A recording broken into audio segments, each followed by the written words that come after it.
Yang paling bestnya, kalau putih filler jatuh dengan snow filler jatuh ke atas lantai, snow filler ni kita boleh tiup je, hilang dah. Berbanding kalau putih filler ni, nampak, kita lap beberapa kali baru dia hilang.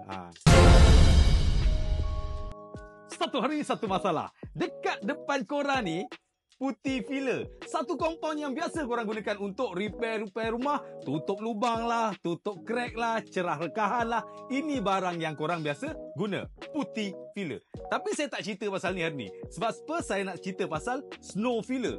Ini abang kepada putih filler. Kalau kita tengok daripada segi berat, ini berat sikit guys. Ini sangat ringan.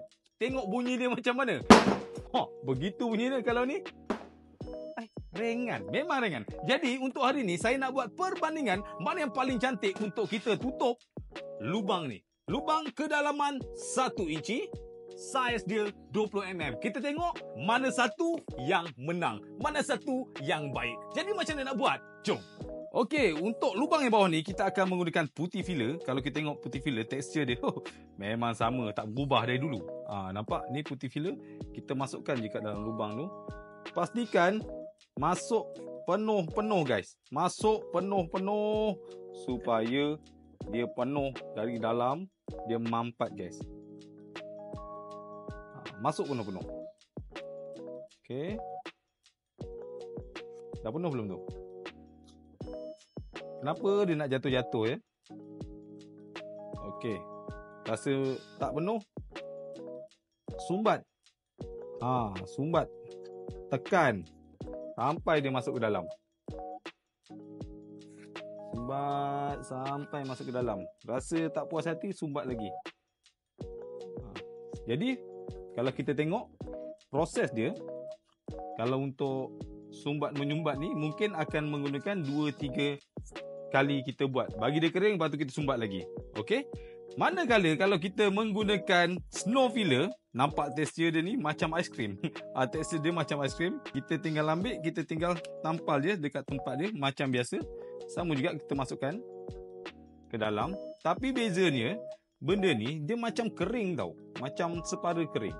Jadi bila separa kering macam ni, kerja dia lebih mudah lah. Tinggal letak, tarik saja. Letak, tarik. Macam tu. Jadi ini tak payah nak masuk banyak-banyak kat dalam tu.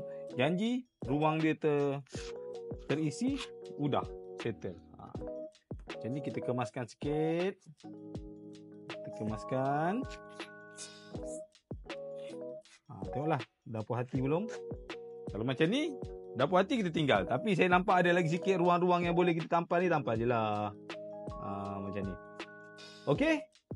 Kita akan biarkan dia kering, lepas tu kita tengok hasil dia macam mana. Yang paling bestnya, kalau putih filler jatuh dengan snow filler jatuh ke atas lantai, snow filler ni kita boleh tiup je, hilang dah. Berbanding kalau putih filler ni, nampak, kita lap beberapa kali baru dia hilang.